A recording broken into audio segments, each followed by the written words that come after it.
Hello everyone, ഇൻഫോടെക്കിൻ്റെ പുതിയൊരു വീഡിയോയിലേക്ക് ഏവർക്കും സ്വാഗതം. ഇന്നത്തെ വീഡിയോയിൽ നമ്മൾ എൻവയോൺമെൻറ്റൽ സ്റ്റഡീസ് എന്നുള്ള സബ്ജക്റ്റിനെ കുറിച്ചാണ് പഠിക്കാൻ പോകുന്നത്. BEVA 181. അപ്പോൾ BA പ്രോഗ്രാംസൊക്കെ എടുത്തിട്ടുള്ള ഓൾമോസ്റ്റ് എല്ലാ കുട്ടികൾക്കും ഈ ഒരു സബ്ജക്റ്റ് അല്ലെങ്കിൽ ഈ ഒരു കോഴ്സ് പഠിക്കാനായിട്ടുണ്ടാവുമല്ലേ.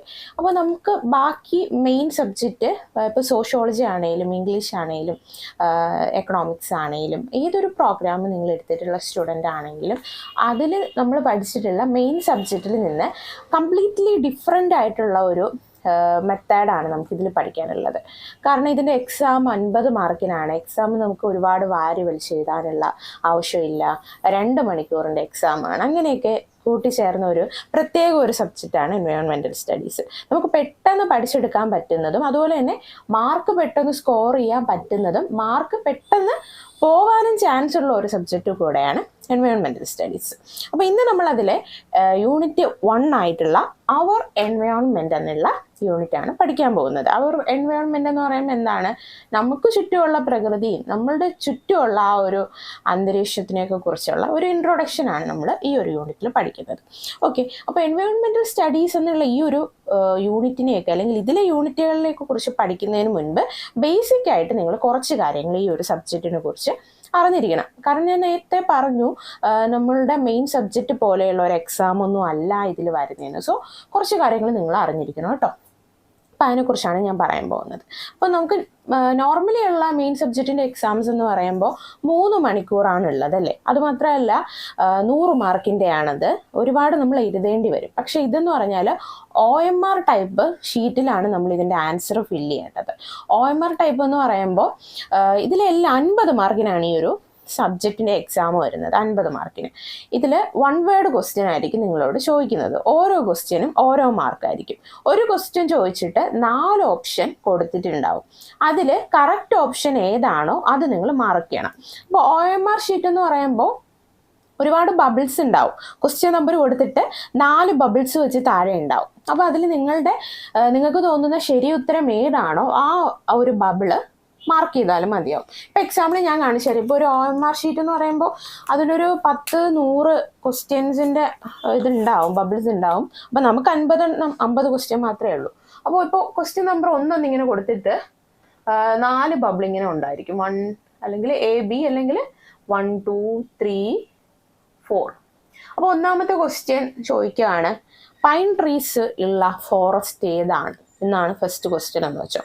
അപ്പോൾ അതിൻ്റെ ശരി ഉത്തരം ഓപ്ഷൻ 3 ആണെങ്കിൽ ഞാനിങ്ങനെ ഓപ്ഷൻ 3 കറുപ്പിച്ചു കൊടുക്കണം. അപ്പോൾ ഇതാണ്, അറിയാമായിരിക്കുമല്ലോ. പെട്ടെന്ന് തന്നെ നമുക്ക് പരീക്ഷ എഴുതിയിട്ട് എണീക്കാൻ പറ്റും. ഇപ്പോൾ 2 മണിക്ക് തുടങ്ങുന്ന എക്സാം ആണെങ്കിൽ ഒരു 2:30-2:45 ആകുമ്പോഴേ ഒരു 40 to 45 മിനിറ്റ്സ് കൊണ്ട് നമുക്ക് ഈ ഒരു എക്സാം കംപ്ലീറ്റ് ചെയ്യാനായിട്ട് പറ്റും. അതാണ് ഇതിൻ്റെ ഒരു പ്രത്യേകത. അപ്പോൾ ഞാൻ പറഞ്ഞു നമുക്ക് പെട്ടെന്ന് മാർക്ക് സ്കോർ ചെയ്യാനും എളുപ്പമുള്ള ഒരു സബ്ജക്റ്റാണ്. ഓൾസോ പെട്ടെന്ന് തന്നെ മാർക്ക് പോകാനും ചാൻസ് ഉള്ള ഒരു സബ്ജക്റ്റാണ് എൻവയോൺമെൻറ്റൽ സ്റ്റഡീസ്. അപ്പോൾ ഇത് നിങ്ങൾ പഠിക്കുമ്പോൾ തിയറി പോലെ പഠിക്കാനായിട്ടുള്ള ഒരു കാര്യവും ഇതിലില്ല. ഓക്കെ, നമ്മൾ വേറെ സബ്ജക്റ്റിൽ പഠിക്കും പോലെ കാണാപ്പാഠം, ഒരുപാട് തിയറി, ഒരുപാട് ഡെഫിനിഷൻ, ഇങ്ങനെയുള്ള കാര്യങ്ങളൊന്നും ഇതിലില്ല. എല്ലാം 1 വേർഡാണ്. 1 വേർഡ്. അപ്പോൾ നിങ്ങൾ വായിച്ചു പോകുന്ന ടെക്സ്റ്റ് യൂസ് ചെയ്ത് പഠിച്ചു പോകുന്ന സമയം തന്നെ 1 വേർഡ് ആയിട്ടുള്ള കാര്യങ്ങൾ, ഇക്കാര്യം ആര് പറഞ്ഞു അല്ലെങ്കിൽ ഇതിനെയാണ് ഇങ്ങനെ പറയുന്നതിനൊക്കെ ഉള്ള കാര്യങ്ങളെ അണ്ടർലൈൻ ചെയ്തു പോവുക.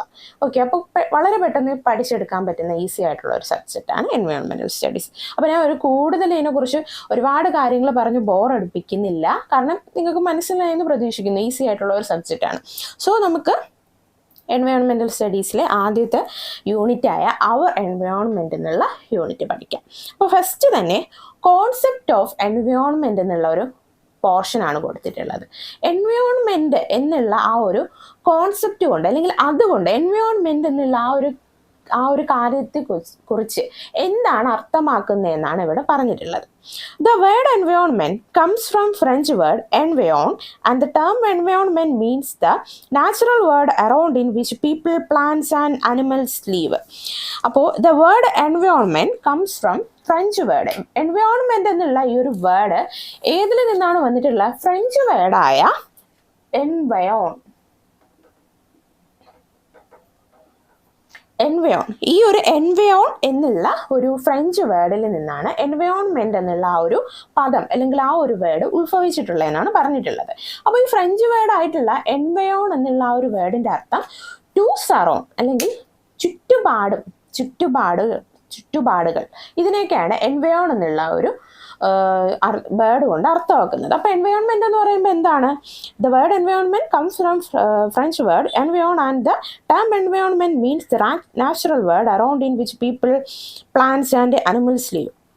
മനുഷ്യരും മൃഗങ്ങളും മറ്റ് അനിമൽസും അല്ലെങ്കിൽ മറ്റു ജീവജാലങ്ങളും പലതരത്തിലുള്ള ഓർഗാനിസംസ്, പ്ലാന്റ്സ്, ട്രീസ്, ഇങ്ങനെയുള്ള എല്ലാ തരത്തിലുള്ള ഡിഫറെൻറ്റ് ടൈപ്സ് ഓഫ് ഓർഗാനിസംസും ജീവിക്കുന്ന ആ ഒരു പ്ലേസിൻ്റെ ചുറ്റുപാടിനെയാണ് എൻവയോൺമെൻറ്റ് എന്ന് പറയുന്നത്. ഓക്കെ, ഇത് നമ്മൾ കുഞ്ഞു ക്ലാസ്സിൽ നമുക്ക് പഠിച്ചു വന്ന കാര്യമാണ്. നമ്മൾ കൂടുതലൊന്നും പറയുന്നില്ല. നമ്മൾ ഈ ജീവിക്കുന്ന ഈ ഒരു പ്രപഞ്ചത്തിന് ഈ ചുറ്റും കാണുന്ന എല്ലാ കാര്യങ്ങളും എൻവയോൺമെൻ്റ് ആണ്, അല്ലേ? നെക്സ്റ്റ് പറഞ്ഞിട്ടുള്ള എന്താണ്? It is the sum of living and non living components and powers which surround an organism.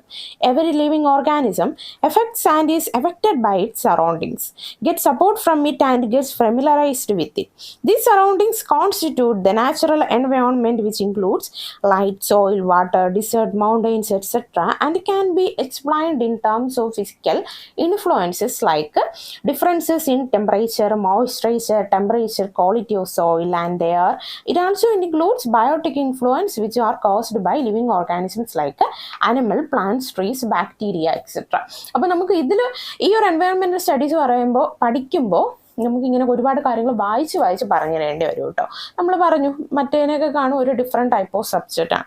So ഇതിൽ പറഞ്ഞിട്ടുള്ളത് നമ്മൾ ജീവിക്കുന്ന അല്ലെങ്കിൽ പ്രകൃതിയിലെ ജീവജാലങ്ങളെല്ലാം ജീവിക്കുന്ന ആ ഒരു സ്ഥലത്തിന് ചുറ്റും കാണുന്ന ഈ ഒരു അന്തരീക്ഷം അല്ലെങ്കിൽ ആ ചുറ്റും കാണുന്ന ആ ഒരു പ്ലേസിനെയാണ് എൻവയോൺമെന്റ് എന്ന് പറയുന്നത്. എൻവയോൺമെന്റ് എന്ന് പറയുമ്പോൾ അവിടെ പലതരത്തിലുള്ള കമ്പോണൻസ് അല്ലെങ്കിൽ പലതരത്തിലുള്ള ജീവജാലങ്ങൾ ചേർന്ന് ജീവിക്കുന്ന ഒരു സ്ഥലമാണ്. അവിടെ ലിവിങ് ഓർഗാനിസംസും ഉണ്ട്, നോൺ ലിവിങ് ആയിട്ടുള്ള ഓർഗാനിസംസും ഉണ്ട്, അല്ലെങ്കിൽ അബയോട്ടിക് ആയിട്ടുള്ള ഓർഗാനിസംസും ഉണ്ട്, ബയോട്ടിക് ആയിട്ടുള്ള ഓർഗാനിസംസും ഉണ്ട്. ലിവിങ് ഓർഗാനിസംസ് എന്ന് പറയുമ്പോൾ എന്താണ്? ജീവനുള്ള വസ്തുക്കൾ അല്ലെങ്കിൽ ജീവനുള്ള എല്ലാത്തിനെയാണ് ലിവിങ് ഓർഗാനിസംസ് എന്ന് പറയുന്നത്. ലിവിങ് ഓർഗാനിസംസ് ഇൻക്ലൂഡ്സ് എന്താണ്? നമ്മൾ മനുഷ്യർ ലിവിങ് ആണ്, അല്ലെങ്കിൽ അനിമൽസ്, അങ്ങനെയുള്ള എന്താണ് സ്വയം ഫുഡൊക്കെ ഉണ്ടാക്കാൻ പറ്റുന്ന എല്ലാം ലിവിങ് ഓർഗാനിസംസിൻ്റെ അണ്ടറിൽ വരുന്നതാണ്. ഇനി ലിവിങ് ഓർഗാനിസംസ് മാത്രം ഭൂമിയിലുണ്ടോ അല്ലെങ്കിൽ ഈ ഒരു പ്രകൃതിയിൽ ലിവിങ് ഓർഗാനിസംസ് മാത്രമാണോ ഉള്ളത്? ഒരിക്കലുമില്ല. നോൺ ലിവിങ് ഓർഗാനിസംസും ഉണ്ട്. നോൺ ലിവിങ് ഓർഗാനിസം എന്ന് പറയുമ്പോൾ ജീവനില്ലാത്ത വസ്തുക്കൾ എന്ന് പറയുമ്പോൾ അതിൽ എന്തൊക്കെയാണ് വരുന്നത്? ഈ ഒരു വെളിച്ചം അല്ലെങ്കിൽ വായു, വെള്ളം, ഇതെല്ലാം ജീവനില്ലാത്ത വസ്തുക്കളാണ്. പക്ഷെ ഈ നോൺ ലിവിങ് അല്ലെങ്കിൽ ഈ ഒരു ജീവനില്ലാത്ത വസ്തുക്കൾ ഇല്ല എങ്കിൽ ഒരിക്കലും ലിവിങ് ഓർഗാനിസത്തിന് ജീവിക്കാനായിട്ട് പറ്റില്ല, അല്ലേ? എന്താണ് നമുക്ക് നമ്മളുടെ പ്രകൃതിയിൽ ഈ ഒരു വായു, വെള്ളം, സൂര്യപ്രകാശം ഇതൊന്നും ഇല്ലെങ്കിൽ മനുഷ്യന് ജീവിക്കാനായിട്ട് പറ്റുമോ? ഇമ്പോസിബിൾ ആയിട്ടുള്ള കാര്യമാണ്, അല്ലേ? അപ്പോൾ അതാണ് ഇവിടെ പറഞ്ഞിട്ടുള്ളത്. നെക്സ്റ്റ് നമുക്ക് പഠിക്കാനുള്ളത് components and types of environment എന്നുള്ള സെക്ഷനാണ്. ഇതിൽ ഏതൊക്കെ തരത്തിലുള്ള എൻവയോൺമെൻറ്റ് ഉണ്ട് അല്ലെങ്കിൽ എന്തൊക്കെ തരത്തിലുള്ള എൻവയോൺമെൻറ്റ് ഉണ്ട് അല്ലെങ്കിൽ ആ ഒരു നമുക്ക് ചുറ്റുപാടും എന്തൊക്കെ തരത്തിലുള്ളതുണ്ടെന്നാണ് ഈ ഒരു സെക്ഷനിൽ പഠിക്കാൻ പോകുന്നത്. First one, components of environment. The environment includes abiotic and biotic parts. Environment എന്ന് പറയുമ്പോൾ എന്താണ്? അവിടെ നമ്മൾ നേരത്തെ പറഞ്ഞു അബയോട്ടിക് ഓർഗാനിസംസും ഉണ്ട് അല്ലെങ്കിൽ ബയോട്ടിക്കും ആയിട്ടുള്ള കാര്യങ്ങളുണ്ട്. അബയോട്ടിക് എന്ന് പറയുമ്പോൾ നോൺ ലിവിങ് ഓർഗാനിസത്തിനെയാണ് അബയോട്ടിക് എന്ന് പറയുന്നത്. ഇനി ലിവിങ് ഓർഗാനിസത്തിനെയാണ് ബയോട്ടിക് എന്ന് പറയുന്നത്. ലിവിങ് ഓർഗാനിസംസ് ഇൻക്ലൂഡ് എന്താണ്? പ്ലാന്റ്സ്, അനിമൽസ്, ഹ്യൂമൻ ബീങ്സ്, ഇതെല്ലാം ബയോട്ടിക് ആണ് അല്ലെങ്കിൽ ലിവിങ് ഓർഗാനിസംസ് ആണ്. ഇനി അബയോട്ടിക് അല്ലെങ്കിൽ നോൺ ലിവിങ് ഓർഗാനിസംസ് എന്ന് പറയുമ്പോൾ അതിൽ എന്തൊക്കെ വരും?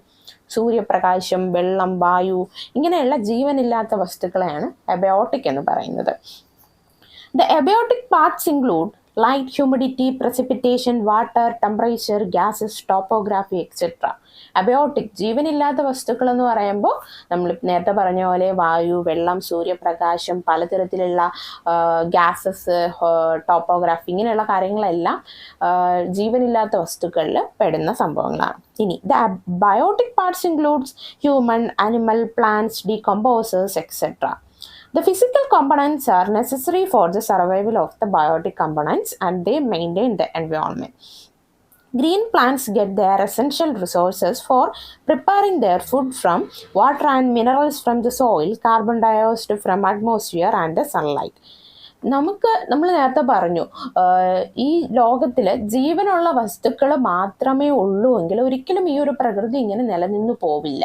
ജീവനില്ലാത്ത വസ്തുക്കളായ അല്ലെങ്കിൽ അബയോട്ടിക് ഓർഗാനിസംസ് അല്ലെങ്കിൽ അബയോട്ടിക് കണ്ടന്റുകളായിട്ടുള്ള സൺലൈറ്റും വെള്ളവും വായുവും ഇതെല്ലാം ഉണ്ടെങ്കിൽ മാത്രമേ ഈ ജീവനുള്ള വസ്തുവിനും നിലനിന്ന് പോകാനായിട്ട് പറ്റത്തുള്ളൂ. അതിന് ഏറ്റവും വലിയ ഉദാഹരണമാണ് ഫോട്ടോസിന്തസിസ്. എന്തുകൊണ്ടാണ് ഫോട്ടോസിന്തസിസ് ഉദാഹരണമാവുന്നത്? ഫോട്ടോസിന്തസിസ് എന്ന് പറഞ്ഞൊരു പ്രോസസ്സ് എന്താണ്? ചെടികൾ തനിയെ ഭക്ഷണം നിർമ്മിക്കുന്ന അല്ലെങ്കിൽ തനിയെ നിർമ്മിക്കുന്ന ആ ഒരു പ്രോസസ്സിനെയാണ് പ്ലാന്റ്സിന്റെ ഫോട്ടോസിന്തസിസ് എന്നുള്ള ഒരു പ്രോസസ്സ് പേര് പറയുന്നത്. അതിലെന്തൊക്കെയാണ് ഫോട്ടോസിന്തസിസിൽ നടക്കുന്നത്? ഇവിടെ തന്നെ പറഞ്ഞിട്ടുണ്ട്. അവർക്ക് ഫുഡ് ഒക്കെ ഉണ്ടാക്കാനായിട്ടുള്ള എസെൻഷ്യൽ ആയിട്ടുള്ള റിസോഴ്സസ് ഒക്കെ എവിടെ നിന്ന് കിട്ടുന്നു? വാട്ടറിൽ നിന്ന് കിട്ടുന്നുണ്ട്. And minerals from the soil, ആ ഒരു ചെടി നിൽക്കുന്ന മണ്ണിൽ നിന്ന് മിനറൽസ് കിട്ടുന്നുണ്ട് ആവശ്യമുള്ള. പിന്നെ എന്താണ്? അറ്റ്മോസ്ഫിയറിൽ നിന്ന്, പ്രകൃതിയിൽ നിന്ന് വേണ്ട കാർബൺ ഡയോക്സൈഡ് അല്ലെങ്കിൽ CO2 ലഭിക്കുന്നുണ്ട്. പിന്നെ ലൈറ്റ് എവിടെ നിന്ന് കിട്ടുന്നുണ്ട്? സൺലൈറ്റിൽ നിന്ന് ലൈറ്റും കിട്ടുന്നുണ്ട്. അപ്പോൾ ഈ കിട്ടിയതെല്ലാം, ഈ പ്ലാന്റ്സിന് വേണ്ട ഘടകങ്ങൾ കിട്ടിയതെല്ലാം ഈ ജീവനില്ലാത്ത വസ്തുക്കളിൽ നിന്നാണ് അല്ലേ? മിനറൽസ് കിട്ടിയ മണ്ണ് ജീവനില്ലാത്ത വസ്തുവാണ്. ഇനി ലൈറ്റ് കിട്ടിയ സൺലൈറ്റും സണ്ണും ഒക്കെ ജീവനില്ലാത്ത വസ്തുക്കളാണ് അല്ലേ? അപ്പോൾ ആ ഒരു ചെടിക്ക് അല്ലെങ്കിൽ ജീവനുള്ള ആ ഒരു പച്ചല അല്ലെങ്കിൽ ആ ഒരു ചെടിക്ക് നിലനിന്ന് പോകണമെങ്കിൽ എന്തായാലും ജീവനില്ലാത്ത വസ്തുക്കളെ ആവശ്യമുണ്ട്. അതാണ് ഇവിടെ പറഞ്ഞിട്ടുള്ളത്. പിന്നെ എന്താണ്? Similarly animals depends on plants and other animals for their food and humans engage in agriculture activities and obtain minerals and fuels from the earth. നമ്മൾ പ്ലാന്റ്സിന്റെ കാര്യം പറഞ്ഞു. പ്ലാന്റ്സ് എന്താണ്? ഫോട്ടോസിന്തസിസ് എന്നുള്ള ഒരു പ്രോസസ്സിലൂടെ സ്വയം ഭക്ഷണങ്ങൾ ഉണ്ടാക്കുകയാണ്. അതുപോലെ തന്നെയാണ് മനുഷ്യന്റെ കേസ്. മനുഷ്യൻ ഇങ്ങനെ ചുമ്മാ ജീവിച്ചു പോകുന്നു അല്ലെങ്കിൽ നമ്മളുടെ ഈ ഒരു ലോകത്തിൽ ലിവിങ് ഓർഗാനിസംസ് മാത്രമേ ഉള്ളൂ എങ്കിൽ മനുഷ്യന് അല്ലെങ്കിൽ നമുക്ക് എങ്ങനെയും ജീവിക്കാൻ പറ്റുമോ? ഒരിക്കലുമില്ല. നമുക്ക് വേണ്ട വെള്ളം വേണമെങ്കിൽ നോൺ ലിവിങ് ഓർഗാനിസം ആയിട്ടുള്ള അല്ലെങ്കിൽ നോൺ ലിവിങ് ആയിട്ടുള്ള വെള്ളം കുടിക്കാനായിട്ട് നമുക്ക് വേണം അല്ലേ? അല്ലെങ്കിൽ ഈ ഒരു പ്രകൃതി കാണാനും നമുക്ക് കറക്റ്റായിട്ടുള്ള മിനറൽസും പ്രോട്ടീൻസും ഒക്കെ ലഭിക്കാനായിട്ട് നോൺ ലിവിങ് ആയിട്ടുള്ള സൺലൈറ്റ് നമുക്ക് വേണം അല്ലേ? അപ്പോൾ മനുഷ്യനും മൃഗങ്ങൾക്കും അല്ലെങ്കിൽ പ്ലാന്റ്സിനും അങ്ങനെ ലിവിങ് ആയിട്ടുള്ള എല്ലാ ഓർഗാനിസത്തിനും ജീവനുള്ള എല്ലാ കമ്പോണൻസിനും നോൺ ലിവിങ് ആയിട്ടുള്ള അല്ലെങ്കിൽ ജീവനില്ലാത്ത വസ്തുക്കളെ ഉറപ്പായിട്ടും ആവശ്യമുണ്ട്. ഉണ്ടെങ്കിൽ മാത്രം ഇതെല്ലാം ഒരു അങ്ങോട്ടും ഇങ്ങോട്ടും ഇന്റർ കണക്റ്റഡ് ആയിട്ട് ജീവിച്ചു പോവുകയാണ്. ഇതിലേതെങ്കിലും ഒരു കമ്പോണന്റ് ഒരു നാൾ നിലച്ചു പോയാൽ അവിടെ പിന്നെ ഓരോ ജീവജാലങ്ങളും നശിച്ചു തുടങ്ങും. അങ്ങനെയാണ് നമുക്കിവിടെ പഠിക്കാനുള്ളത്. ഓക്കെ, അപ്പം അത്രയും ഇവിടെ പറഞ്ഞിട്ടുള്ളൂ. നമ്മളിതൊക്കെ കുഞ്ഞിലേ പഠിച്ചിട്ടുള്ള കാര്യങ്ങളല്ലേ, അതുകൊണ്ട് മേ ബി നിങ്ങൾക്കിത് ഒരു ബോറനായിട്ട് തോന്നിയേക്കാം. നെക്സ്റ്റ് പഠിക്കാനുള്ളത് ടൈപ്സ് ഓഫ് എൻവയോൺമെന്റ് ആണ്. എന്തൊക്കെ തരത്തിലുള്ള എൻവയോൺമെന്റ് ഉണ്ടെന്നാണ് നെക്സ്റ്റ് പഠിക്കാനുള്ളത്. The external environment of the fish is the water in the pond in which it leaves. അപ്പോൾ 2 തരത്തിലുള്ള എൻവയോൺമെന്റ് ആണ് ഉള്ളത്. ഒന്ന് എക്സ്റ്റേണൽ എൻവയോൺമെന്റും ഒന്ന് ഇന്റേണൽ എൻവയോൺമെന്റ്. ഈ എക്സ്റ്റേണൽ എൻവയോൺമെന്റിന് എക്സാമ്പിൾ ആയിട്ട് ഇവിടെ കൊടുത്തിട്ടുള്ളത് the external environment of the fish is the water in the pond in which it leaves. ഒരു മത്സ്യത്തിന്റെ പുറത്തുള്ള എക്സ്റ്റേണൽ എൻവയോൺമെന്റ് എന്ന് പറയുമ്പോൾ പുറത്തുള്ള ആ ഒരു അന്തരീക്ഷം അല്ലെങ്കിൽ പുറത്തുള്ള ആ ഒരു ചുറ്റുപാടിനെയാണ് എക്സ്റ്റേണൽ എൻവയോൺമെന്റ് എന്ന് പറയുന്നത്. അപ്പോൾ 2 തരത്തിലുള്ള എൻവയോൺമെന്റ് ആണുള്ളത്, എക്സ്റ്റേണലും ഇന്റേണലും. ഓക്കെ, അപ്പോൾ എക്സാമ്പിൾ നമുക്കൊരു ഫിഷ് എടുക്കാം അല്ലെങ്കിൽ ഒരു മീന്. ആ ഒരു മീൻ ഒരു പോണ്ടിൽ അല്ലെങ്കിൽ ഒരു കുളത്തിൽ കിടക്കുകയാണ്. ആ കുളത്തിൽ കിടക്കുമ്പോൾ ആ ഒരു മീനിൻ്റെ അല്ലെങ്കിൽ ആ ഒരു ഫിഷിൻ്റെ എക്സ്റ്റേണൽ എൻവയോൺമെൻറ്റ് അല്ലെങ്കിൽ അതിന് ചുറ്റുമുള്ള ആ ഒരു എൻവയോൺമെൻറ്റ് എന്താണ്? ആ ഒരു കുളത്തിലെ വെള്ളമാണ് ആ ഒരു മീനിൻ്റെ എക്സ്റ്റേണൽ എൻവയോൺമെൻ്റ് ആയിട്ട് വരുന്നത്. ഇൻ ദ അതർ കേസ് ആ ഒരു ഫിഷിൻ്റെ ഇന്റേണൽ എൻവയോൺമെന്റ് എന്ന് പറയുമ്പോൾ എന്താണ്? ആ ഒരു ഫിഷിന്റെ ഉള്ളിൽ നടക്കുന്ന ആ ഒരു ഫുഡ് കഴിക്കുമ്പോൾ നടക്കുന്ന ഓരോ പ്രൊസീജിയേഴ്സും അതിനുള്ളിൽ നടക്കുന്ന പലതരത്തിലുള്ള പ്രോസസ്സും ഇങ്ങനെയുള്ള ആ മീനിന്റെ ഉള്ളിൽ എന്താണ് നടക്കുന്ന കാര്യങ്ങളെല്ലാം ഇന്റേണൽ എൻവയോൺമെന്റ് ആണ്. ഈ ഒരു ഇന്റേണൽ എൻവയോൺമെന്റും എക്സ്റ്റേണൽ എൻവയോൺമെന്റും തമ്മിൽ നടുക്കൊരു ബാരിയർ ഉണ്ട്. എന്താന്ന് പറഞ്ഞാൽ ഈ ഒരു ഫിഷിൻ്റെ ദേഹത്ത് ഉള്ള സ്കിൻ ഉണ്ടല്ലോ, സ്കിന്നും അതിൻ്റെ പുറത്തുള്ള ആ ഒരു ഗ്ലാസി ആയിട്ടുള്ള ആ ഒരു കമ്പോണൻസ് ഒക്കെയാണ് എക്സ്റ്റേണലിനെയും ഇൻറ്റേർണലിനെയും തമ്മിൽ തിരിക്കുന്നത്. ഓക്കെ, ഇത് നമ്മൾ ഫിഷിൻ്റെ കാര്യമാണ് പറഞ്ഞത്. ഇനി ഹ്യൂമൻസിൻ്റെ കാര്യം എടുത്താലോ, നമ്മളുടെ മനുഷ്യൻ്റെ എക്സ്റ്റേണൽ എൻവയോൺമെൻറ്റ് എന്ന് പറയുമ്പോൾ എന്താണ്, നമ്മൾ ഈ ജീവിക്കുന്ന ഭൂമി അല്ലെങ്കിൽ നമ്മളിപ്പോൾ നിൽക്കുന്ന ഈ പ്ലേസിന് ചുറ്റും കാണുന്ന ഈ കാര്യങ്ങളെല്ലാം ഇപ്പം ഞാൻ ഇവിടെ നിൽക്കുകയാണ്, ക്ലാസ് എടുക്കുകയാണ്. അപ്പോൾ എൻ്റെ ഈ ചുറ്റും കാണുന്ന ഈ പ്രകൃതിയും അല്ലെങ്കിൽ ഈ കാണുന്ന ബോർഡും വാളും എല്ലാം എൻ്റെ എക്സ്റ്റേണൽ എൻവയോൺമെൻ്റ് ആണ്. ഇനി എൻ്റെ ഇൻറ്റേർണൽ എൻവയോൺമെൻ്റ് എന്ന് പറയുമ്പോൾ എന്താണ്, ഞാനിപ്പോൾ ബ്രീത്ത് എടുക്കുകയാണ്. അപ്പം ഞാൻ ശ്വാസം എടുക്കുമ്പോൾ എൻ്റെ ഉള്ളിൽ പല പ്രോസസ്സും നടക്കുന്നുണ്ട് അല്ലേ. ശ്വാസം എടുക്കുന്നു, പിന്നെന്താണ്, ലങ്സ് വലുതാവുന്നു, ലങ്സ് കൺജസ്റ്റഡ് ആവുന്നു, ഹാർട്ട് ബീറ്റ് കൂടുന്നു, ഹാർട്ട് ഇടിക്കുന്നു. ഇങ്ങനെയുള്ള കാര്യങ്ങളെല്ലാം എൻ്റെ ഇൻറ്റേർണലി നടക്കുന്ന പ്രോസസ്സാണ് അല്ലേ. ഇതെല്ലാം ഞാൻ ഈ കാണുന്ന ഈ ഒരു വായു പോലും, എൻ്റെ ഈ ചുറ്റുമുള്ള ഇതുപോലും എക്സ്റ്റേണൽ എൻവയോൺമെൻ്റ് ആണ്. ഇതിൽ നിന്ന് എൻ്റെ ശരീരത്തിലെ ഇൻറ്റേർണൽ എൻവയോൺമെൻറ്റിൻ്റെ ഇടയിൽ ഒരു ബാരിയർ ഉണ്ട്. ആ ബാരിയർ എന്താണ്, എൻ്റെ ബോഡിയിലെ ഈ സ്കിന്ന് അല്ലേ, എൻ്റെ ബോഡിയിലെ ഈ ഒരു ത്വക്ക്, ഈ ഒരു സ്കിന്നാണ് ഇതിനിടയിലുള്ള ആ ഒരു ബാരിയർ എന്ന് പറഞ്ഞാൽ രണ്ടും തമ്മിൽ വേർതിരിക്കുന്നതിൻ്റെ ഇടയിലുള്ള ഒരു കണ്ടന്റ്, അങ്ങനെയാണ് ബാരിയർ എന്ന് പറയുന്നത്. അപ്പോൾ രണ്ട് തരത്തിലുള്ള എൻവയോൺമെൻ്റാണ് ഉള്ളത്. ഇതൊക്കെ സിമ്പിളല്ലേ, എനിക്ക് ഇത് പഠിപ്പിച്ചിട്ട് എനിക്കും ഒരു ഇത് തോന്നുന്നു, കാരണം എല്ലാവർക്കും അറിയാവുന്ന ഒരു കാര്യമാണ്. ഓക്കെ, അപ്പോൾ ഇതൊന്ന് മനസ്സിലാക്കി വയ്ക്കുക. രണ്ട് തരത്തിലുള്ള എൻവയോൺമെൻ്റ് ആണുള്ളത്, ഒന്ന് ഇൻറ്റേർണൽ എൻവയോൺമെൻറ്റും ഒന്ന് എക്സ്റ്റേണൽ എൻവയോൺമെൻറ്റും. എക്സാമ്പിൾ, ഇപ്പോൾ ഒരു കിണറ്റിൽ കിടക്കുന്ന തവളയാണ്. കിണറ്റിൽ ഒരു തവള കിടക്കുവാണെങ്കിൽ ആ തവളയുടെ എക്സ്റ്റേണൽ എൻവയോൺമെൻറ്റ് എന്താണ്, ആ ഒരു കിണറ്റിലെ വെള്ളവും കിണറ്റിനുള്ളിലെ ആ ഒരു അന്തരീക്ഷമാണ് അതിൻ്റെ എൻവയോൺമെൻറ്റ്. ഓക്കെ, മനസ്സിലായല്ലോ. അപ്പോൾ വളരെ സിമ്പിളാണ്. ഓക്കെ, ഇനി നമുക്ക് അടുത്തതിലോട്ട് പോകാം. Significance of the environment four life. ഈ ജീവന് അല്ലെങ്കിൽ നമ്മളിങ്ങനെ ജീവിച്ചു പോകുന്നതിന് പ്രകൃതിക്ക് എന്തുമാത്രം ഇൻഫ്ലുവൻസ് നമ്മളുടെ ആ ഒരു ജീവിതത്തിലുണ്ട്, അല്ലെങ്കിൽ ഈ ഒരു പ്രകൃതിയിൽ ജീവിക്കുന്ന ഓരോ ജീവജാലങ്ങളും ജീവിച്ചു പോകുന്നത് എത്രത്തോളം പ്രകൃതിയുമായിട്ട് ഇൻഫ്ലുവൻസ്ഡ് ആണെന്നാണ് ഈ ഒരു ടോപ്പിക്കിൽ നമ്മൾ പഠിക്കാൻ പോകുന്നത്. Organisms require life supporting elements to survive, which include air to breathe, food and water to consume, home to living. ഓർഗാനിസംസ് അല്ലെങ്കിൽ ഈ ഒരു പ്രകൃതിയിലെ ജീവജാലങ്ങൾക്ക് ജീവിച്ചു പോകാനായിട്ട് ലൈഫ് സപ്പോർട്ടിംഗ് എലമെന്റ്സ് ആവശ്യമായിട്ടുണ്ട്. എന്തൊക്കെയാണ്, അല്ലെങ്കിൽ നമ്മൾ മനുഷ്യരെല്ലാം ഈ ഒരു പ്രകൃതിയിൽ നിലനിന്ന് പോകണമെങ്കിൽ നമുക്ക് ഒരുപാട് കമ്പോണൻസ് ആവശ്യമുണ്ട്. എന്തൊക്കെയാണ് നമുക്ക് അത് വേണ്ടത്? നമുക്ക് ശ്വസിക്കാനായിട്ട് എയർ വേണം, ഓക്സിജൻ വേണം അല്ലേ, ശ്വസിക്കാനായിട്ട് ഓക്സിജൻ വേണം. Food and water to consume, കഴിക്കാനായിട്ടും കുടിക്കാനായിട്ടും ആഹാരവും വെള്ളവും വേണം. പിന്നെ ഹോം ടു ലീവ് ഇൻ, നമുക്ക് മഴയിൽ നിന്നും വെയിലത്ത് നിന്നുമൊക്കെ സംരക്ഷണം നൽകി ജീവിച്ചു പോകാനായിട്ട് എന്താണ് വേണ്ടത്? വീട് വേണം അല്ലേ. അപ്പോൾ ഒരു മനുഷ്യൻ അവരുടെ ജീവിതത്തിൽ ജീവിക്കുന്നത് പോലും, ജനനം മുതൽ മരണം വരെ ജീവിക്കുന്ന ആ ഒരു കോൺസെപ്റ്റ് പോലും മഴയും വെയിലും കൊള്ളാതെ ഒരു വീട്ടിൽ കയറി കിടന്നുറങ്ങുക, സുഖമായിട്ട് ആഹാരം കഴിക്കുക, ഇങ്ങനെയുള്ള ഒരു കോൺസെപ്റ്റോട് കൂടിയാണ് എല്ലാ മനുഷ്യരും ജോലിക്ക് പോകുന്നത്, ജീവിക്കുന്നതൊക്കെ. അതാണ് ഇവിടെ പറയുന്നത്. പിന്നെ എന്താണ്, such homes may be natural or artificial. അപ്പോൾ മനുഷ്യർ അല്ലെങ്കിൽ ആ ഒരു ജീവനുള്ള വസ്തുക്കൾ, മൃഗങ്ങളാണേലും മനുഷ്യരാണേലും ജീവിക്കാനായിട്ട് വീട് വയ്ക്കുന്നുണ്ട്. അത് മേ ബി നാച്ചുറൽ ആവാം അല്ലെങ്കിൽ ആർട്ടിഫിഷ്യലും ആവാം. ഇപ്പോൾ മനുഷ്യൻ നിർമ്മിക്കുന്ന വീടുകളെല്ലാം ആർട്ടിഫിഷ്യൽ ആണ്. നമ്മളിപ്പോൾ കൺസ്ട്രക്ട് ചെയ്യുന്ന ബ്രിക്സ് ഒക്കെ വെച്ച്, പാറപ്പൊടിയും സിമെന്റും ഒക്കെ വെച്ച് നമ്മൾ കൺസ്ട്രക്ട് ചെയ്തെടുക്കുന്ന വീടുകൾ എന്താണ്? ആർട്ടിഫിഷ്യൽ ആണല്ലേ. പക്ഷെ ബേർഡ്സിന്റെ നെസ്റ്റ് കണ്ടിട്ടുണ്ടോ? കൂട് കണ്ടിട്ടുണ്ടോ? അവരെന്തുകൊണ്ടാണ് ഈ പക്ഷികൾ അവരുടെ വീടുണ്ടാക്കുന്നത്? മരത്തിലുള്ള ചെറിയ ചെറിയ മരത്തിൻ്റെ കഷ്ണങ്ങളും ചെറിയ ചകിരിയൊക്കെ വെച്ചാണ് കാക്കയൊക്കെ കൂടുണ്ടാക്കുന്നത്. അപ്പോൾ അതെന്താണ്? അത് നാച്ചുറൽ ആയിട്ടുള്ള ഹോമാണ്. അതാണ് ഇവിടെ പറഞ്ഞിട്ടുള്ളത്. Okay, such homes may be a natural or artificial. Land is used for cultivating the crops and soil gives nutrients for the growth of plants. Different soils have different properties. Wind, temperature and rainfall etcetera constitute the climate which is determined by the atmosphere. Atmospheric air provides oxygen for the living organisms, without which they cannot live.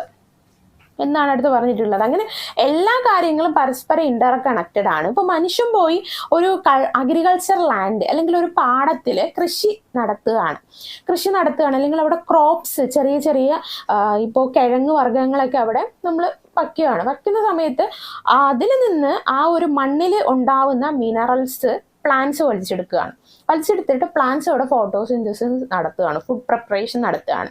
അതിനുശേഷം carbon dioxide വലിച്ചെടുത്തിട്ട് CO2 വലിച്ചെടുത്തിട്ട് plants എന്താണ് oxygen പുറത്തോട്ട് വിടുകയാണ്. ആ ഒരു oxygen മനുഷ്യൻ വലിച്ചെടുത്തിട്ട് ജീവിക്കുന്നു. അങ്ങനെ എല്ലാം പരസ്പരം ഇന്റർ കണക്റ്റഡ് ആണ്. അതാണ് ഇവിടെ പറഞ്ഞിട്ടുള്ളത്. അതും വളരെ സിമ്പിൾ ആയിട്ടുള്ള ഒരു ടോപ്പിക്കാണ്. ഇനി നമ്മൾ അടുത്തൊരു സെക്ഷനിലോട്ട് പോവുകയാണ്, ഹ്യൂമൻ എൻവയോൺമെന്റൽ റിലേഷൻഷിപ്പ്. മനുഷ്യനും ഈ ഒരു പ്രകൃതിയും തമ്മിൽ എത്രമാത്രം കണക്റ്റഡ് ആണ്, അല്ലെങ്കിൽ എത്രമാത്രം മനുഷ്യൻ പ്രകൃതിയുമായിട്ട് കണക്റ്റഡ് ആണ് എന്നില്ലെങ്കിൽ അതുമായിട്ട് ഇമ്പോർട്ടൻ്റ് ആണെന്നാണ് നമ്മൾ ഈ ഒരു സെക്ഷനിൽ പഠിക്കാൻ പോകുന്നത്. Historically those human being survives who get adapted to the environment conditions and those who could not adjust perished. അപ്പോൾ നമ്മളുടെ പ്രകൃതിയിലെ എല്ലാ ഓർഗാനിസത്തിനും ഒരിക്കലും ജീവിക്കാനായിട്ട് പറ്റില്ല. അപ്പോൾ വർഷങ്ങൾ മാറുന്നതോട് അല്ലെങ്കിൽ ഈ ഓരോ ദിവസങ്ങളും മാറുന്നതിനനുസരിച്ച് നമ്മളുടെ പ്രകൃതി മാറിക്കൊണ്ടിരിക്കുകയാണ്. പണ്ടുള്ള നമ്മളുടെ ഒരു 10-50 വർഷം മുന്നേയുള്ള പ്രകൃതി എന്നൊക്കെ പറയുമ്പോൾ ഒരുപാട് ലോട്ട്സ് ഓഫ് ട്രീസ് ഉണ്ടാവും, അല്ലെങ്കിൽ ലോട്ട്സ് ഓഫ് പ്ലാന്റ്സ് ഉണ്ടാവും. ഇതുപോലെയുള്ള ഇപ്പോൾ ഉള്ളതുപോലെ ഒരുപാട് ഡെവലപ്മെന്റ് ഒന്നും നമ്മളുടെ പ്രകൃതിയിൽ വന്നിട്ടില്ല. ഇപ്പോൾ ഉള്ള പോലെ ഒരുപാട് മാളില്ല, ഒരുപാട് പൊക്കത്തിലുള്ള ബിൽഡിങ്സ് ഒന്നുമില്ല. സോ ഭയങ്കര നാച്ചുറൽ ഫ്രണ്ട്ലി ആണ് മനുഷ്യരുമായിട്ട്, അല്ലേ? അപ്പോൾ ആ സമയത്ത് ഓൾമോസ്റ്റ് എല്ലാ ഓർഗാനിസത്തിനും ജീവിക്കാനായിട്ട് പറ്റുമായിരുന്നു. നമ്മളുടെ വേൾഡിൽ എല്ലാ ഓർഗാനിസംസും ഉണ്ടായിരുന്നു. പക്ഷെ അത് കഴിഞ്ഞ് നമ്മളുടെ പ്രകൃതി മാറുന്നതിനനുസരിച്ച് ചില ജീവജാലങ്ങളുടെ എണ്ണം കുറയുന്നുണ്ട്. ഇപ്പോൾ ഡിനോസറിനെ തന്നെ എടുക്കാം. ഡിനോസർ നൂറ്റാണ്ടുകൾക്ക് മുൻപ് അല്ലെങ്കിൽ വർഷങ്ങൾക്ക് മുൻപ് നമ്മളുടെ പ്രകൃതിയിൽ ഉണ്ടായിരുന്ന ഒരു അനിമലാണ്. പക്ഷെ അത് കറന്റ്ലി ഇപ്പോൾ നമ്മളുടെ പ്രകൃതിയിലില്ല. എന്തുകൊണ്ടാണ്? നമ്മളുടെ പ്രകൃതിയിലെ ചുറ്റുപാടുമായിട്ട് അല്ലെങ്കിൽ പ്രകൃതിയിലെ ഓരോ കമ്പോണൻസുമായിട്ട് ഈ ഒരു ഡിനോസറിന് ജീവിച്ച് സർവൈവ് ആയി വരാനായിട്ട് പറ്റിയില്ല. അപ്പോൾ പ്രകൃതിയിലുള്ള ഓരോ കാര്യങ്ങളുമായിട്ട് സർവൈവായി വന്നാലേ ആ ഒരു ജീവജാലത്തിന് നമ്മളുടെ പ്രകൃതിയിൽ ജീവിക്കാനായിട്ട് പറ്റത്തുള്ളൂ. നമ്മളുടെ കേരളത്തിൽ ഒരു 3 years മുൻപ് പ്രളയം വന്നിട്ടുണ്ടായിരുന്നു, ഫ്ലഡ് വന്നിട്ടുണ്ടായിരുന്നു. അപ്പോൾ ഫ്ലഡ് വന്നപ്പോൾ ഒരുപാട് നാശനഷ്ടങ്ങൾ കേരളത്തിൽ ഉണ്ടായി, അല്ലേ? ഒരുപാട് പേര് മരണപ്പെട്ടു, ഒരുപാട് പേരുടെ വീടുകൾ നഷ്ടപ്പെട്ടു, അങ്ങനെ ഒരുപാട് നാശനഷ്ടം ഉണ്ടായി. അപ്പോൾ അതിൽ നിന്ന് സർവൈവായി അതിൽ നിന്ന് രക്ഷപ്പെട്ടൊക്കെ വന്ന ആൾക്കാരാണ് ഇപ്പോൾ നമ്മളുടെ കേരളത്തിൽ ജീവിച്ച് ഇരിക്കുന്നത്. പക്ഷെ ആ ഒരു ഫ്ലഡിൽ സർവൈവായി വരാൻ പറ്റാത്ത, അല്ലെങ്കിൽ ആ പ്രകൃതിയുടെ ആ ഒരു കോപമായിട്ട് സർവൈവായി വരാൻ പറ്റാത്ത ആൾക്കാരൊന്നും ഒരുപാട് പേര് മരിച്ചു പോയിട്ടുണ്ടായിരുന്നു. ഓക്കെ, അപ്പോൾ നമ്മൾ മനസ്സിലാക്കേണ്ട കാര്യം, പ്രകൃതി എപ്പോഴും മാറിക്കൊണ്ടിരിക്കുകയാണ്. ഇപ്പോൾ മാറിക്കൊണ്ടിരിക്കുകയല്ല, ഇപ്പോൾ മനുഷ്യർ തന്നെ മാറ്റിക്കൊണ്ടിരിക്കുകയാണ്. അവരുടെ സ്വാർത്ഥ താല്പര്യങ്ങൾക്ക് വേണ്ടി പ്രകൃതിയെ നമ്മൾ ചൂഷണം ചെയ്യുന്നുണ്ട്. അങ്ങനെ മാറിക്കൊണ്ടിരിക്കുന്ന അനുസരിച്ച് ഓരോ ഓർഗാനിസവും നമ്മളുടെ എർത്തിൽ നിന്ന് വൈപ്പ് ഔട്ട് ആയിക്കൊണ്ടിരിക്കുകയാണ്, അല്ലെങ്കിൽ ഇല്ലാതായിക്കൊണ്ടിരിക്കുകയാണ്. ഇപ്പോൾ നമ്മൾ ഇടയ്ക്കൊരു കണക്ക് കണ്ടിട്ടുണ്ടായിരുന്നു, നമ്മളുടെ വേൾഡിൽ ഈ ടൈഗേഴ്സിൻ്റെ എണ്ണം, കടുവകളുടെയൊക്കെ എണ്ണം, അല്ലെങ്കിൽ വൈൽഡ് അനിമൽസിൻ്റെയൊക്കെ എണ്ണം കുറഞ്ഞുകൊണ്ടിരിക്കുകയാണ്. അപ്പോൾ നമ്മൾ കരുതും ആ വൈൽഡ് അനിമൽസ് കുറഞ്ഞാൽ നമുക്ക് എന്താ എന്ന് പറയും. പക്ഷെ അങ്ങനെയല്ല, പ്രകൃതിയിൽ ഓരോ ജീവജാലങ്ങൾ ഇല്ലാതാവുന്നതും ഉറപ്പായിട്ടും ഏതെങ്കിലും രീതിയിൽ മനുഷ്യനെ അഫക്റ്റ് ചെയ്യും. ഈ നമ്മൾ പറയുന്ന ഏറ്റവും ചെറിയ ഉറുമ്പുണ്ടല്ലോ, കടിക്കുന്ന ഉറുമ്പ്, ഈ ഉറുമ്പ് പോലും ഇപ്പോൾ വംശനാശത്തിന്റെ ഭീഷണിയിലാണെന്ന് പറയുന്നുണ്ട്. അങ്ങനെ ഒരു റിപ്പോർട്ട് റീസെന്റ് ഞാൻ കണ്ടിട്ടുണ്ടായിരുന്നു. അപ്പോൾ ഞാൻ ആ ഒരു ന്യൂസിൽ വായിച്ചത്, ഉറുമ്പ് പോലും കംപ്ലീറ്റ് ആയിട്ട് നമ്മളുടെ എർത്തിൽ നിന്ന് വൈപ്പ് ഔട്ട് ആയി പോയാൽ, അല്ലെങ്കിൽ ഇല്ലാതായി പോയാൽ, അത് ഉറപ്പായിട്ടും ഭൂമി തന്നെ ഇല്ലാതാവാനായിട്ട് കാരണമാവുന്നതാണ്. കാരണം ചെറിയ ഓർഗാനിസം ആയിക്കോട്ടെ, വലിയ ഓർഗാനിസം ആയിക്കോട്ടെ, അത് ഏത് തരത്തിലുള്ള ഓർഗാനിസം ആയാലും അത് ഏതെങ്കിലും തരത്തിൽ നമ്മളുടെ പ്രകൃതിയുമായിട്ട് കണക്റ്റഡ് ആണ്. അതില്ലാതായാൽ ജീവിക്കുന്ന മറ്റ് ഓർഗാനിസംസിനെ, പ്രത്യേകിച്ച് മനുഷ്യനെയൊക്കെ ഏതെങ്കിലും തരത്തിൽ അത് അഫക്റ്റ് ചെയ്യുന്നതാണ്. ഓക്കെ, അതാണ് ഇവിടെ പറഞ്ഞിട്ടുള്ളത്. With the growth of human civilization, people obtained the skill and technology to control the nature, mainly after the Industrial Revolution. Although this provided comfort to the human beings, yet this had led to irreparable damage to the environment and have threatened the very survival of human beings and planet Earth. This emphasized the need of having a balance between development and protection of environment, and there comes to concept of sustainable development. അങ്ങനെ നമ്മൾ നേരത്തെ പറഞ്ഞു മുമ്പെന്ന് പറഞ്ഞാൽ പ്രകൃതി automatically change ആയതായിരുന്നു. പക്ഷെ ഇപ്പോഴെന്ന് പറഞ്ഞാൽ മനുഷ്യർ ചേഞ്ച് ചെയ്തുകൊണ്ടിരിക്കുകയാണ്. അപ്പോൾ ഇൻഡസ്ട്രിയൽ സിവിലൈസേഷൻ അല്ലെങ്കിൽ ആഗോളവൽക്കരണം അല്ലെങ്കിൽ പലതരത്തിലുള്ള സിവിലൈസേഷൻ മൂവ്മെന്റ്സ് ഒക്കെ വന്നു കഴിഞ്ഞിട്ട് മനുഷ്യന്, നമ്മൾ പറയാറുണ്ട്, മനുഷ്യനാണ് ഭൂലോകത്തിലെ ഏറ്റവും ബുദ്ധിയുള്ള ജീവി ആണ് മനുഷ്യൻ എന്ന് പറയുന്നുണ്ട്. അപ്പോൾ ആ ഒരു മനുഷ്യൻ അവരുടെ സ്വാർത്ഥ താല്പര്യങ്ങൾക്ക് വേണ്ടി പ്രകൃതിനെ മാറ്റാൻ തുടങ്ങി. ആക്ച്വലി പ്രകൃതിയുടെ അനുസരിച്ചാണ് നമ്മൾ ജീവിക്കേണ്ടത്. പക്ഷെ മനുഷ്യന്റെ ബുദ്ധിയും അവരുടെ ഡെവലപ്മെന്റ് മൈൻഡൊക്കെ കാരണം പ്രകൃതിനെ നമ്മൾ ചേഞ്ച് ചെയ്യാൻ തുടങ്ങി. അങ്ങനെ വന്നപ്പോൾ മനുഷ്യനത് കുഴപ്പം വന്നില്ലെങ്കിലും ഭൂമിയിലെ മറ്റ് ജീവജാലങ്ങളെ, മിണ്ടാപ്രാണികളെയൊക്കെ അത് പലതരത്തിലും അഫക്റ്റ് ചെയ്തു എന്നാണ് ഇവിടെ പറഞ്ഞിട്ടുള്ളത്. അങ്ങനെയാണ് സസ്റ്റൈനബിൾ ഡെവലപ്മെന്റ് എന്നുള്ള ഒരു കോൺസെപ്റ്റ് കൊണ്ടുവന്നിട്ടുള്ളത്. ഓക്കെ, സസ്റ്റൈനബിൾ ഡെവലപ്മെന്റ് എന്ന് പറഞ്ഞാൽ ഭൂമിയിൽ ഡെവലപ്മെന്റ് കൊണ്ടുവരാം, പക്ഷെ അത് ഒരു ഓർഗാനിസത്തിനെയും അല്ലെങ്കിൽ ഭൂമിയിലെ ഒന്നിനെയും ഒരു തരത്തിലും ഉപദ്രവിക്കാതെയുള്ള ഡെവലപ്മെന്റിനെയാണ് സസ്റ്റൈനബിൾ ഡെവലപ്മെന്റ് എന്ന് പറയുന്നത്. ഓക്കെ, അങ്ങനെ ഒരു കോൺസെപ്റ്റ് അങ്ങനെയാണ് കൊണ്ടുവന്നതെന്നാണ് പറഞ്ഞിട്ടുള്ളത്. അപ്പോൾ സസ്റ്റൈനബിൾ ഡെവലപ്മെന്റിനെ കുറിച്ച് ഡീറ്റെയിൽ ആയിട്ട് കുറച്ചുകൂടെ കഴിഞ്ഞ് നമുക്ക് പഠിക്കാനുണ്ട്. അപ്പോൾ പറയാം കേട്ടോ.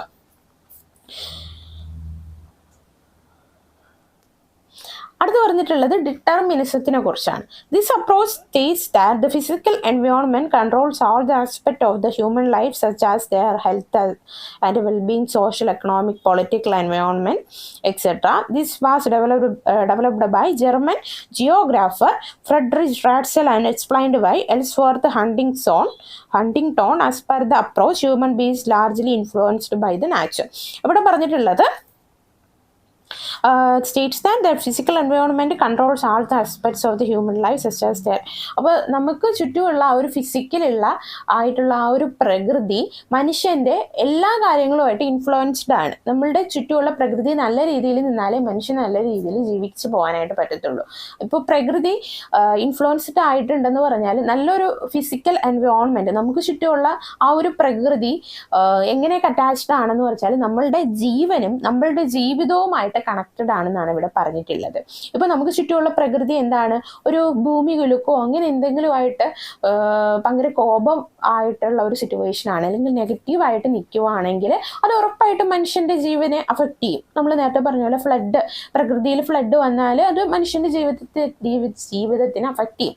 അപ്പോൾ ഉറപ്പായിട്ടും നമുക്ക് ചുറ്റുമുള്ള എൻവയോൺമെന്റ് മനുഷ്യന്റെ ജീവനും ജീവിതവുമായിട്ട് കണക്റ്റഡ് ആണ്.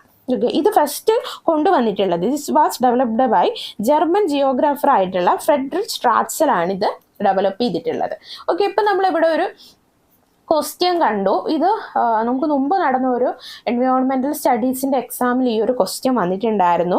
ആരാണ് ഡിറ്റർമിനിസം എന്നുള്ള ഒരു കോൺസെപ്റ്റ് ഡെവലപ്പ് ചെയ്തതെന്നുള്ള ഒരു ചോദ്യം വന്നിട്ടുണ്ടായിരുന്നു. ആരാണ് ഡെവലപ്പ് ചെയ്തത്? ജർമ്മൻ ജിയോഗ്രാഫർ ആയിട്ടുള്ള ഫ്രെഡറിച്ച് റാറ്റ്സൽ ആണ് ഡെവലപ്പ് ചെയ്ത് വന്നിട്ടുള്ളത്. ഓക്കെ, രണ്ടാമത്തെ ഒരു approach എന്താണ്? പോസിബിളിസം. According to this approach, man has been able to change the environment by enhancing his capacity to meet its demand. It indicates that the physical environment is passive and human beings are active agents who can choose between the different environment possibilities. The development of human activity is due to the initiative and mobility of human beings who have worked within the natural framework.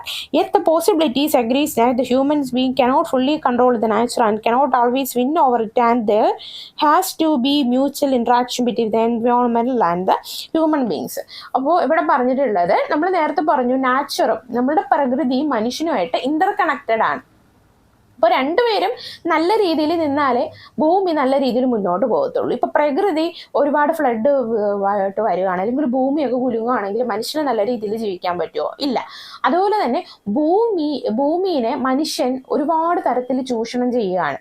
അങ്ങനെയാണെങ്കിൽ മനുഷ്യനും ജീവിക്കാൻ പറ്റില്ല, ഭൂമിക്കും ജീവിക്കാൻ പറ്റില്ല. അങ്ങനെ ഒരു situation വരും. അപ്പോൾ ഇവിടെ പറഞ്ഞിട്ടുള്ളത്, ഈ മനുഷ്യനെന്ന് പറഞ്ഞാൽ എപ്പോഴും ഇപ്പോൾ ഭൂമിനെ അവരുടെ കൈപ്പിടിയിലാക്കാൻ നോക്കുകയാണ്. ഭൂമിനെ മനുഷ്യന്റെ ഇഷ്ടത്തിന് മാറ്റാനായിട്ട് നോക്കുകയാണ്. മനുഷ്യൻ ഒരു കൺട്രോൾ ഇട്ടിട്ടുണ്ട് ഭൂമിനെ, അതിനനുസരിച്ച് മാറ്റുകയാണ്. ഇത് എക്സാമ്പിൾ പറയാൻ കാരണം, ഇപ്പോൾ ഒരു മനുഷ്യനാണെങ്കിൽ അല്ലെങ്കിൽ ഒരു ഗ്രൂപ്പ് ഓഫ് പീപ്പിൾസിന് ഒരിടത്തൊരു ബിൽഡിങ് പണിയണം, അല്ലെങ്കിൽ ഒരു ഫ്ലാറ്റ് പണിയണം. ഫ്ലാറ്റ് പണിയണമെന്ന് പറഞ്ഞാൽ ഡയറക്റ്റ് ആ മനുഷ്യൻ എന്താണ് ചെയ്യുന്നത്? ഒരു പ്രോപ്പർട്ടി കണ്ടുപിടിച്ചിട്ട് അവിടെയുള്ള മരങ്ങളെല്ലാം വെട്ടി നശിപ്പിച്ചാലേ അവിടെ ഒരു പ്രോപ്പർട്ടി അല്ലെങ്കിൽ ഒരു ഫ്ലാറ്റ് പണിയാനായിട്ട് പറ്റത്തുള്ളൂ അല്ലേ?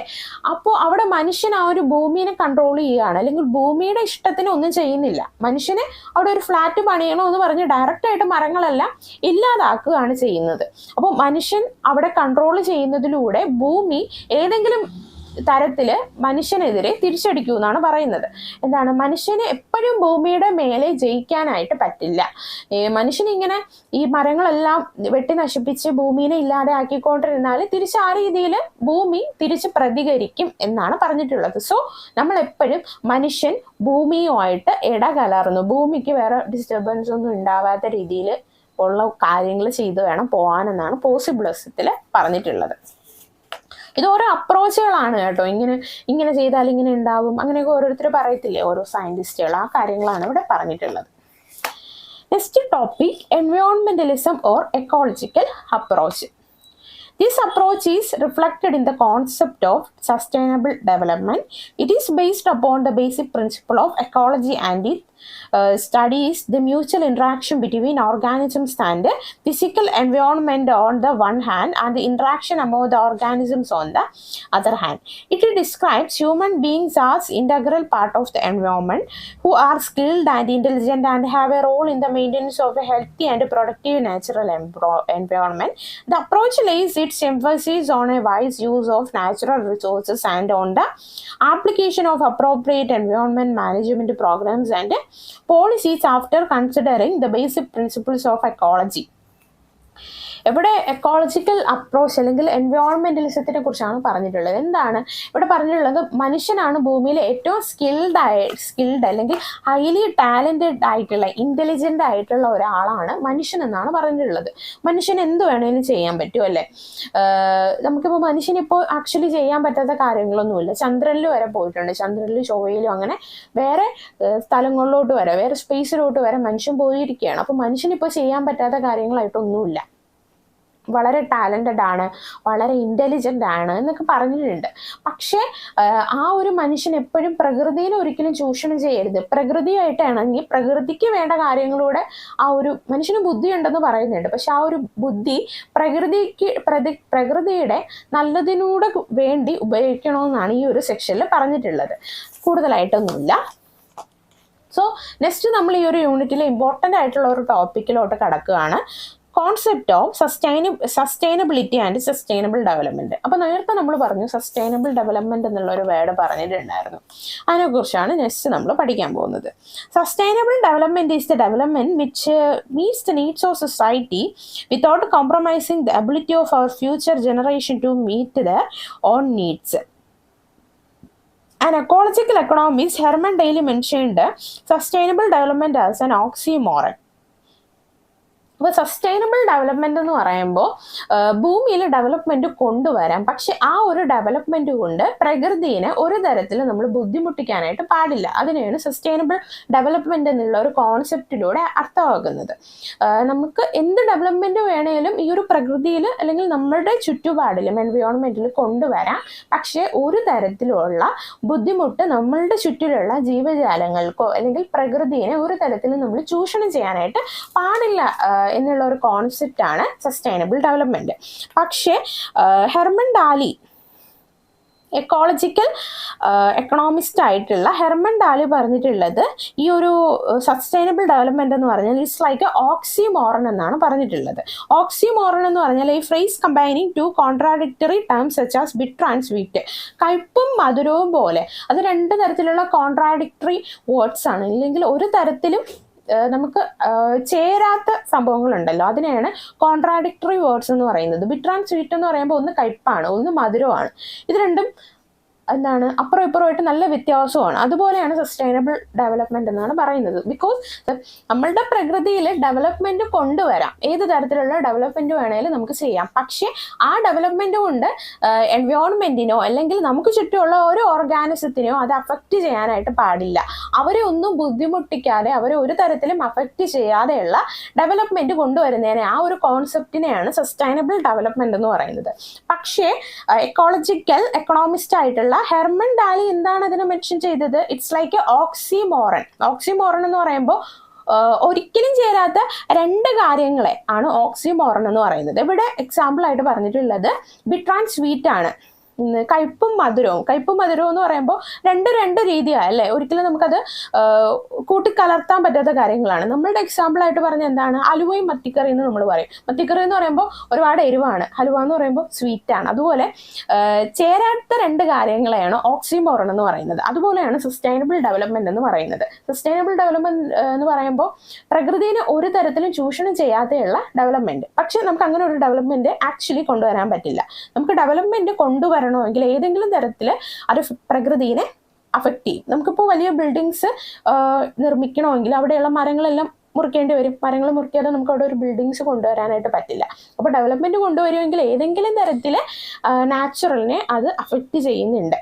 അപ്പോൾ അതിനെയാണ് ഇവിടെ ഹെർമൻ ഡാലി ഓക്സിമോറൺ എന്ന് പറഞ്ഞ് വിശേഷിപ്പിച്ചിട്ടുള്ളത്. Okay, sustainable development has emerged as an alternative model of development which is now well accepted both at international and national level.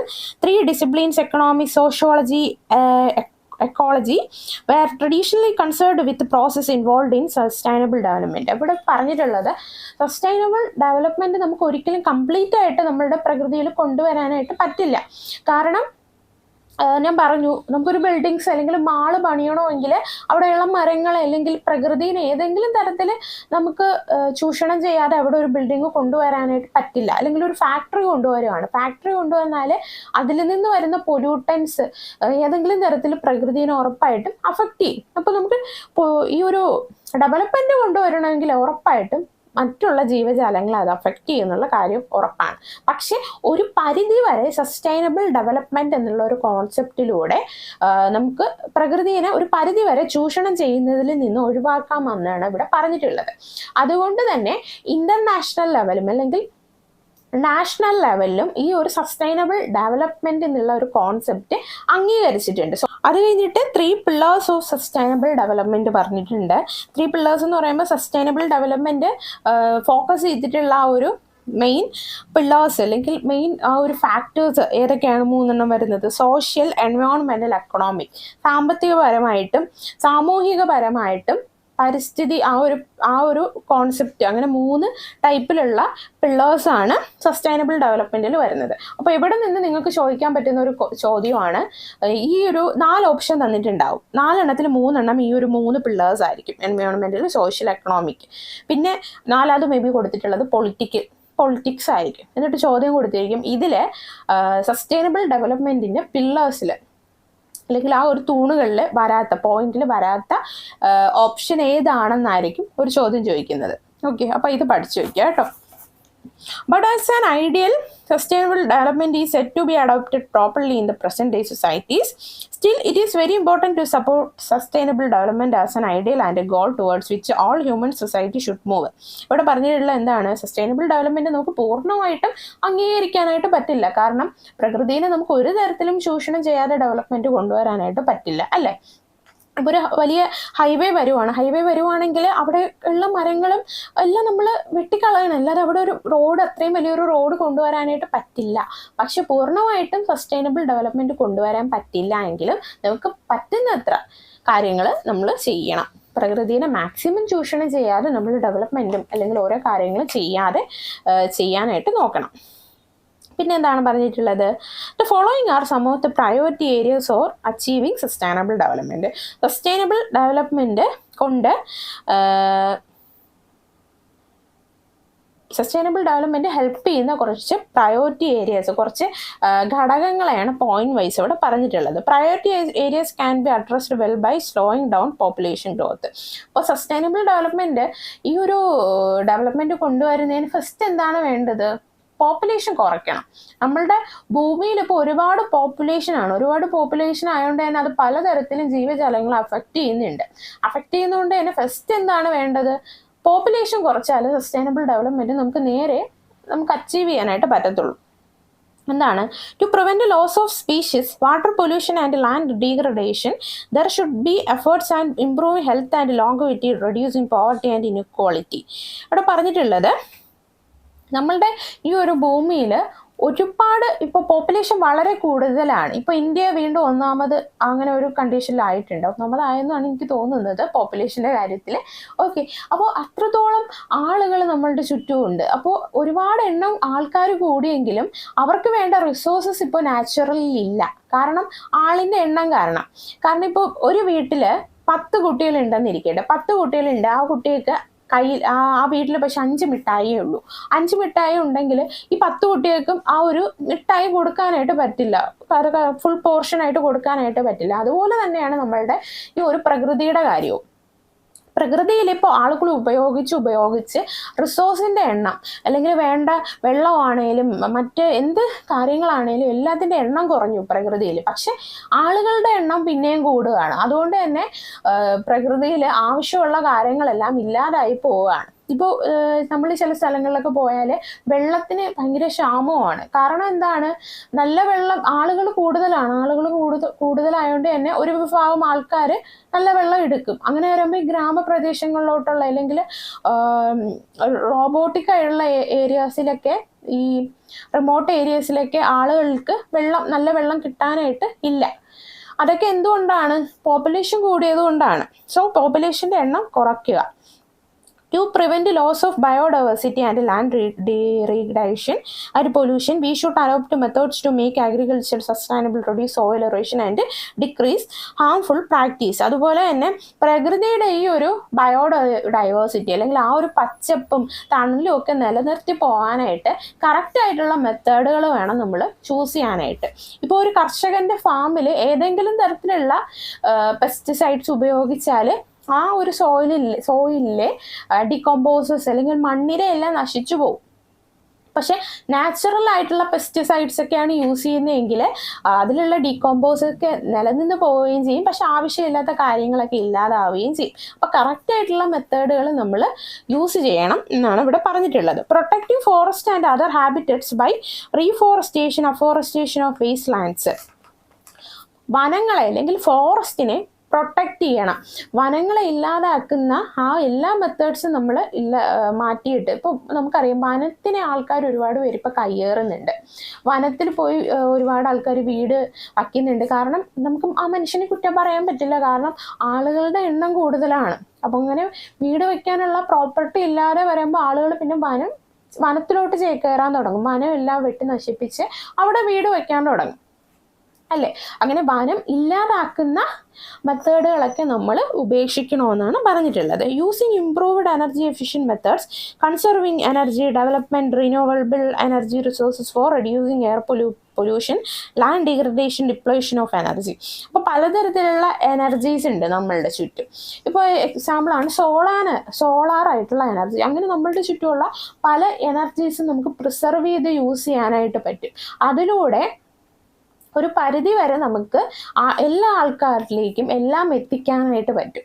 ഇപ്പോൾ എക്സാമ്പിൾ സോളാർ എനർജി നമ്മൾ പറഞ്ഞു. സോളാർ പാനൽ യൂസ് ചെയ്ത് നമ്മളുടെ വീട്ടിൽ കറണ്ട് നിർമ്മിച്ചാൽ നമുക്ക് ആ ഒരു വൈദ്യുതിക്ക് അത്രത്തോളം വെള്ളം എടുക്കേണ്ട ആവശ്യം വരുന്നില്ല, അല്ലെങ്കിൽ അത്രത്തോളം വൈദ്യുതിക്ക് വേണ്ട കണ്ടൻസ് ഒന്നും നമുക്ക് ആവശ്യം വരുന്നില്ല. അങ്ങനെ പലതരത്തിൽ നമുക്ക് എനർജി ക്രിയേറ്റ് ചെയ്യാനും പ്രിസർവ് ചെയ്യാനും ഒക്കെ പറ്റും. വേറൊരു തരത്തിലുള്ള എനർജിയാണ് നമ്മൾ ചില പാർക്കിൽ പോകുമ്പോൾ ഈ ഫുട്പാത്ത് എനർജി എന്നുള്ളൊരു സംഭവമുണ്ട്. കാരണം നമ്മളിപ്പോൾ അതിലൊരു സ്റ്റെപ്പ് ഉണ്ടാവും. ഞാൻ ഒരിടത്ത് പോയപ്പോൾ കണ്ടിട്ടുണ്ടായിരുന്നു. അതൊരു ടൈപ്പ് എനർജിയാണ്. അതിപ്പോൾ ഒരുപാട് സ്ഥലങ്ങളിൽ ഞാൻ റീസെൻ്റ് ആയിട്ട് കണ്ടിട്ടുണ്ടായിരുന്നു. നമ്മൾ ആ ഒരു സ്റ്റെപ്പ് ഉണ്ട്, ആ സ്റ്റെപ്പിൽ കയറി നിൽക്കുമ്പോഴത്തേക്കും നമ്മളുടെ വെയിറ്റ് വെച്ച് ഇതിലിങ്ങനെ ഒരു സൈക്കിളിൻ്റെ പോലെ ഒരു കറങ്ങുന്ന സംഭവമുണ്ട്. അപ്പോൾ നമ്മളുടെ വെയിറ്റ് അതിൽ കയറുമ്പോൾ ഈ സംഭവം ഇങ്ങനെ കറങ്ങുമ്പോൾ അവിടെ ഒരു എനർജി ക്രിയേറ്റ് ആവുകയാണ്. അങ്ങനെ അതിലൂടെ കറണ്ട് ഒക്കെ ഇലക്ട്രിസിറ്റി ഒക്കെ നിർമ്മിക്കാനായിട്ട് പറ്റും. ഇങ്ങനെ പലതരത്തിലുള്ള എനർജീസ് നമുക്ക് നിർമ്മിച്ചെടുക്കാനായിട്ട് പറ്റും. പക്ഷെ ആരും അതിലോട്ട് ചിന്തിക്കുന്നില്ല. അപ്പം അങ്ങനെയുള്ള മെത്തേഡ്സ് ഒക്കെ യൂസ് ചെയ്യണമെന്നാണ് ഇവിടെ പറഞ്ഞിട്ടുള്ളത്.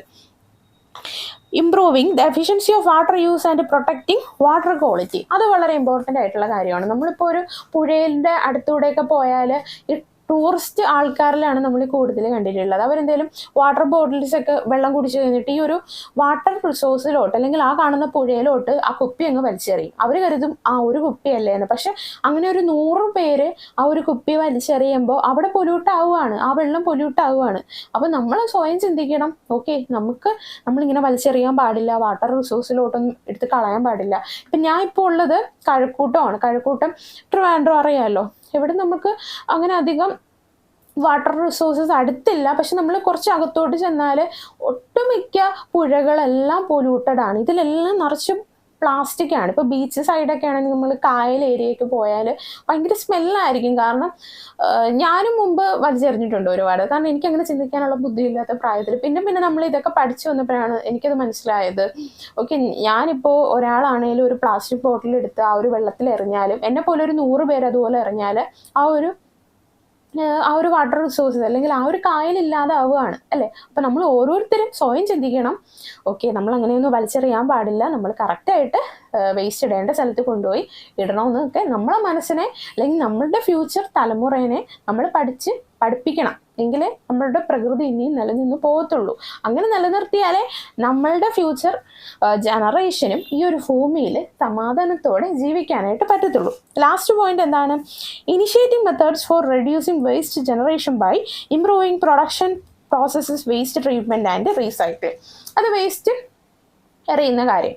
അത് നമ്മൾ നേരത്തെ വാട്ടർ ബോട്ടിലിൻ്റെ കാര്യം പറഞ്ഞ പോലെ ചിലർ വേസ്റ്റ് കൊണ്ടുപോയി എവിടെയെങ്കിലും എറിയുന്നുണ്ട്. അപ്പോൾ നമ്മളുടെ ഇവിടെ ഞാൻ നിൽക്കുന്ന സ്ഥലത്ത് കഴക്കൂട്ടത്ത് കൂടുതലും ഫ്ലാറ്റുകളാണ് ഉള്ളത്. അപ്പോൾ ഈ ഫ്ലാറ്റുകളെന്ന് പറഞ്ഞാൽ വേസ്റ്റസ് അങ്ങനെ ഇങ്ങനെ കളയേണ്ട സാഹചര്യമൊന്നും അത് അധികം ഇല്ല. അതുകൊണ്ട് ഇവിടെയുള്ള ആൾക്കാർ കൂടുതലും ചെയ്യുന്നത് എന്താണ്, എല്ലാവരും ഞാൻ പറയുന്നില്ലെങ്കിലും ഞാൻ കൂടുതൽ കണ്ടിട്ടുള്ളത് രാത്രി ഒരു 11-12 മണിയൊക്കെ അങ്ങനെയുള്ള സമയമൊക്കെ ആകുമ്പോൾ ഇവരെല്ലാം ഇവിടെ അന്നത്തെ ആ ദിവസത്തെ വേസ്റ്റ് എല്ലാം കൂടെ കൊണ്ട് റോഡിൻ്റെ ഏതെങ്കിലും സൈഡിൽ കൊണ്ടങ്ങിടും. നമുക്ക് പിറ്റേന്ന് ആ വഴി നടക്കാൻ പറ്റില്ല, അതുപോലെ സ്മെല്ലാവും. പക്ഷേ നമുക്ക് ആ വേസ്റ്റ് കൊണ്ട് ഇവിടെ കളക്ഷൻ സെൻറ്റേഴ്സ് ഉണ്ട്. ഇവിടെ നിറച്ച് കളക്ഷൻ സെൻറ്റേഴ്സ് ഉണ്ട്. ഗവൺമെൻറ്റിൻ്റെ അണ്ടറിലും പ്രൈവറ്റായിട്ട് ഒരുപാട് കളക്ഷൻ സെൻറ്റേഴ്സ് ഉണ്ട്. പക്ഷേ അവിടെ ഈ മനുഷ്യർ കൊണ്ട് കൊടുക്കില്ല. റോഡിൽ എറിയുന്ന ആ ടൈമിൽ അവർക്ക് വേണമെങ്കിൽ അവിടെ കൊണ്ട് കൊടുക്കാനേ ഉള്ളൂ. ആ ഒരു കളക്ഷൻ സെൻറ്റേഴ്സിൽ വേസ്റ്റ് കൊണ്ട് കൊടുക്കാനേ ഉള്ളൂ. പക്ഷേ ഇവർ കൊടുക്കത്തില്ല. അതിന് വരെ റോഡിൻ്റെ സൈഡിൽ കൊണ്ട് എറിയും. പക്ഷെ അത് ഒരുപാട് ദിവസങ്ങൾ അവിടെ കിടന്ന് അഴുകി ചീഞ്ഞ് അവിടെയുള്ള ആൾക്കാരിലെല്ലാം ഒരുപാട് നമ്മളെ ബുദ്ധിമുട്ടിക്കും. ഓക്കെ, പക്ഷെ നമ്മൾ ആ വേസ്റ്റ് എറിയുന്ന സമയം നമുക്ക് ചിന്തിച്ചുകൂടെ, ഓക്കെ ഞാൻ ഈ വേസ്റ്റ് എറിയുന്ന സമയത്ത് ഇത് ഞാൻ ഇപ്പോൾ എറിഞ്ഞു, ഓക്കെ എൻ്റെ വീട് ഇപ്പോൾ വൃത്തിയായി. പക്ഷേ ഈ ഒരു സമൂഹത്തിന് അല്ലെങ്കിൽ ഈ ഒരു ചുറ്റുമുള്ള ആൾക്കാരെ ആ ഒരു വേസ്റ്റ് നാളെ എന്തോരം ബുദ്ധിമുട്ടിക്കും. അതിൽ വരുന്ന ആ ഒരു അഴുകി വരുന്ന സ്മെല്ല് ആൾക്കാരെ എന്തോരം ബുദ്ധിമുട്ടിക്കുമെന്ന് നമ്മളൊരു വേസ്റ്റ് എറിയും മുന്നേ ചിന്തിക്കണം. അതാണ് ഇത്രയും കാര്യങ്ങൾ ഞാൻ ഈ പറഞ്ഞു തന്ന ഇത്രയും കാര്യങ്ങളാണ് ഈ ഒരു സസ്റ്റൈനബിൾ ഡെവലപ്മെൻറ്റ് എന്നുള്ള ഒരു കോൺസെപ്റ്റിലൂടെ, ആ ഒരു കോൺസെപ്റ്റ് നിങ്ങൾക്ക് ഇവിടെ പഠിക്കാനായിട്ട് തരുന്നതിലൂടെ ഈ ഒരു ഇഗ്നോ ഉദ്ദേശിക്കുന്ന ആ ഒരു കാര്യം അതാണ്. സസ്റ്റൈനബിൾ ഡെവലപ്മെൻറ്റ് അല്ലെങ്കിൽ എൻവയോൺമെൻറ്റൽ സ്റ്റഡീസ് നിങ്ങൾ പഠിക്കുന്നതിലൂടെ ഇഗ്നോ നിങ്ങൾക്ക് വേണ്ടി ഉദ്ദേശിച്ചിട്ടുള്ള കാര്യം അതാണ്. നിങ്ങളിത് പഠിക്കുന്നതിലൂടെ ജസ്റ്റ് ഒന്നും പഠിച്ചു വിടരുത്. പക്ഷെ നിങ്ങൾ മനസ്സിലാക്കണം, നമ്മൾ എപ്പോഴും നീറ്റായിരിക്കണം. അല്ലെങ്കിൽ നമ്മളുടെ വേസ്റ്റ് നമ്മളുടെ ഉത്തരവാദിത്വമാണ്. അല്ലാതെ വേറൊരാൾ നമ്മളുടെ വേസ്റ്റ് സഹിക്കേണ്ട ആവശ്യമില്ല അല്ലേ. അതെല്ലാം നിങ്ങൾ മനസ്സിലാക്കണം. ഓക്കെ, നമുക്കിതൊക്കെ മേ ബി അറിയാവുന്ന കാര്യമായിരിക്കും. പക്ഷെ നമ്മൾ പഠിപ്പിക്കുമ്പോൾ ഇങ്ങനെയൊക്കെ തന്നെ പഠിപ്പിക്കണം കേട്ടോ. മേ ബി നിങ്ങൾക്ക് ബോറടിക്കായിരിക്കും, അയ്യോ എന്തിന് വേസ്റ്റ്, നമുക്കത് കുഞ്ഞിലേ തൊട്ട് നമ്മൾ പഠിച്ചു വരുന്ന കാര്യങ്ങളല്ലേ. ഓക്കെ, നമുക്ക് നെക്സ്റ്റ് ടോപ്പിക്കിലോട്ട് പോകാം ബോറടിക്കാതെ. Multi disciplinary nature of the environmental studies. There are different ways in which our environment affects us, like water for our consumption, the air for breathing, the climate to live in, or all surrounding. അപ്പോൾ പലതരത്തിലും നമ്മളെ environment നമ്മളെ effect ചെയ്തിട്ടുണ്ട്, നമ്മളെ connect ചെയ്തിട്ടുണ്ട്. എന്തിനൊക്കെയാണ്? ശ്വസിക്കാനായിട്ട് നമുക്ക് വായു എൻവയോൺമെൻറ്റിൽ നിന്ന് കിട്ടുന്നുണ്ട്. കഴിക്കാനുള്ള ആഹാരവും വെള്ളവും ഒക്കെ ഈ ഒരു എൻവയോൺമെൻറ്റിൽ നിന്ന് കിട്ടുന്നുണ്ട്. പിന്നെ എന്താണ്? ജീവിക്കാനുള്ള ആ ഒരു കറക്റ്റായിട്ടുള്ള ക്ലൈമറ്റ് ഈ ഒരു എൻവയോൺമെൻറ്റിൽ നിന്ന് കിട്ടുന്നുണ്ട്. ഇതെല്ലാം നമ്മളുടെ എൻവയോൺമെൻറ്റിൽ നിന്ന് കിട്ടുകയാണ്.